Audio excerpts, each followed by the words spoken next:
Mr. President, yesterday a jury of former police officer Derek Chauvin's peers determined that he was guilty of murdering George Floyd, confirming what was plain to the millions of Americans who watched his murder on video. 9.5 excruciating minutes that documented the senseless and unnecessary loss of one man's life in broad daylight. Our country was forever changed by the horrendous video of Derek Chauvin killing Mr. Floyd.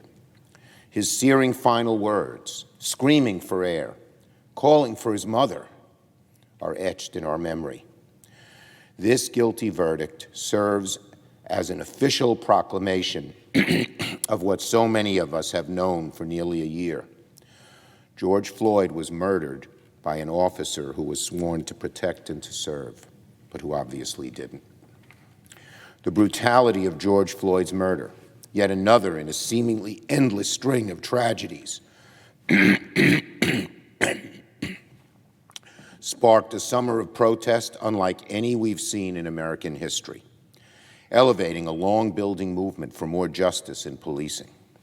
Americans of every age, color, and creed took to the streets in peaceful protest, from Minneapolis to Maine and Los Angeles to Atlanta, and including in my own home city of New York.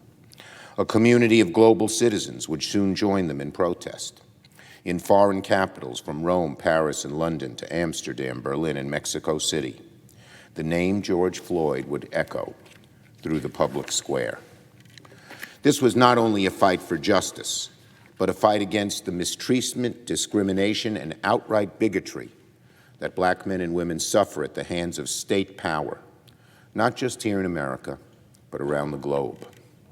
The death of George Floyd provoked such a reaction because folks in those communities knew a George Floyd of their own. Names of friends and colleagues who were tragically killed or suffered the brutal sting of racism sprang to their tongues. They still do. Philando Castile, Ahmaud Arbery, Breonna Taylor, Trayvon Martin, Eric Garner, Daniel Prude, Sarah Bland. Each circumstance different, the underlying tragedy much the same. Their names and countless others serve as a reminder that a single verdict in a single trial will never be enough. It wasn't long ago that excessive force by police was never caught on iPhones or body cameras. It was out of sight and often beyond the reach of the law, which gave almost reflexive deference to police officers who were brought to trial, if they were ever brought to trial.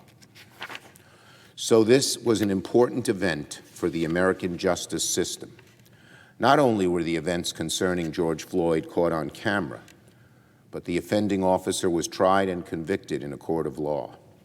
Let it serve as the proper deterrent, a deterrent that should have existed long ago to the kind of egregious misconduct that led to George Floyd's death.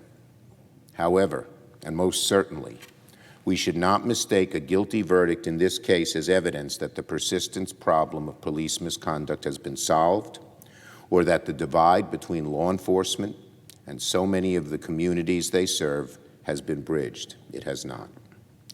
We must remain diligent in our efforts to bring meaningful change to police departments across the country, to reform practices and training, and the legal protections that grant too great a shield to police officers guilty of misconduct.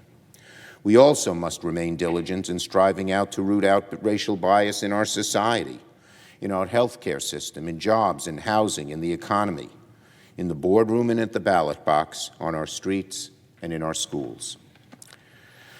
This goes way beyond party or political faction. Racism strikes at the very core of this country. Justice, true justice, will not come until we finally banish the ancient poison of racism from the American soul. The Senate will continue to work as we strive to ensure that George Floyd's tragic death will not be in vain. We will not rest until the Senate passes strong legislation to end the systemic bias in law enforcement.